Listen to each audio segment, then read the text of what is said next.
Hi friends, ಇವತ್ತಿನ recipe simple ಆಗಿ tomato ಸಾರು ಮಾಡ್ತಾ ಇದ್ದೀನಿ. ಎಲ್ಲೋ ಹೊರಗಡೆ ಹೋಗಿ ಬಂದು ಸುಸ್ತಾದಾಗ, ಇಲ್ಲ ಅಡುಗೆ ಮಾಡಕ್ ಬೇಜಾರ್ ಅನ್ಸ್ತಿದೆ ಅಂದಾಗ ಇದನ್ನ ಮಾಡ್ಕೊಂಡು ತಿಂದ್ರೆ ತುಂಬಾ ರುಚಿಯಾಗಿರುತ್ತೆ, ಬೇಗನೂ ಆಗುತ್ತೆ. ಬನ್ನಿ ಹೇಗ್ ಮಾಡ್ಕೊಳ್ಳೋದು ನೋಡೋಣ. ಮೊದಲಿಗೆ ಒಂದು ಪಾತ್ರೆಗೆ ಎಣ್ಣೆ, ಸಾಸಿವೆ, ಜೀರಿಗೆ, ಜಜ್ಜಿದಂತ ಬೆಳ್ಳುಳ್ಳಿ ಹಾಕಿ ಫ್ರೈ ಮಾಡ್ಕೊತಾ ಇದ್ದೀನಿ.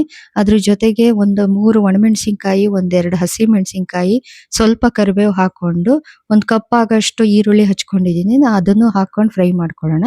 ಇದಕ್ಕೆ ಸ್ವಲ್ಪ ಜಜ್ಜಿದ ಶುಂಠಿ, 1 ಕಪ್ ಟೊಮೆಟೊ ಹಾಕಿ ಮಿಕ್ಸ್ ಮಾಡ್ಕೊಳ್ಳೋಣ. ಇದಕ್ಕೆ ಚಿಟಿಕೆ ಅರಿಶಿನ, ನಿಮಗೆ ಖಾರಕ್ಕೆ ಎಷ್ಟು ಬೇಕೋ ಅಷ್ಟು ನೋಡ್ಕೊಂಡು ಹಸಿಮೆಣಸಿನ ಪುಡಿ ಹಾಕೊಳ್ಳಿ. ಮುಂಚೆನೆ ಹಸಿಮೆಣಸಿನಕಾಯಿ, ಒಣಮೆಣಸಿನಕಾಯಿ ಹಾಕಿರೋದ್ರಿಂದ ನೋಡ್ಕೊಂಡು ಹಾಕೊಳ್ಳಿ. ಅದ್ರ ಜೊತೆ 1 ಸ್ಪೂನ್ ಧನಿಯಾ ಪುಡಿ, ಸ್ವಲ್ಪ ಕಾಯಿ ತುರಿ, ಸ್ವಲ್ಪ ಕೊತ್ತಂಬರಿ ಸೊಪ್ಪು ಇಷ್ಟು ಹಾಕೊಂಡು ಟೊಮೆಟೊ ಎಲ್ಲ ಕರಗೋ ತನಕ ಚೆನ್ನಾಗಿ ಫ್ರೈ ಮಾಡ್ಕೊಳ್ಳಿ. ಇದಾದ್ಮೇಲೆ ನಿಮ್ಗೆ ಎಷ್ಟು ಬೇಕೋ ಅಷ್ಟು ನೀರು ಹಾಕೊಂಡು, ಇದಕ್ಕೆ ನಿಮ್ಗೆ ಬೇಕಾದಷ್ಟು ರುಚಿಗೆ ತಕ್ಕಷ್ಟು ಉಪ್ಪು ಹಾಕೊಂಡು ಕುದಿ ಬರ್ಸಿದ್ರೆ ಟೊಮೆಟೊ ಸಾರು ರೆಡಿ ಆಗಿದೆ.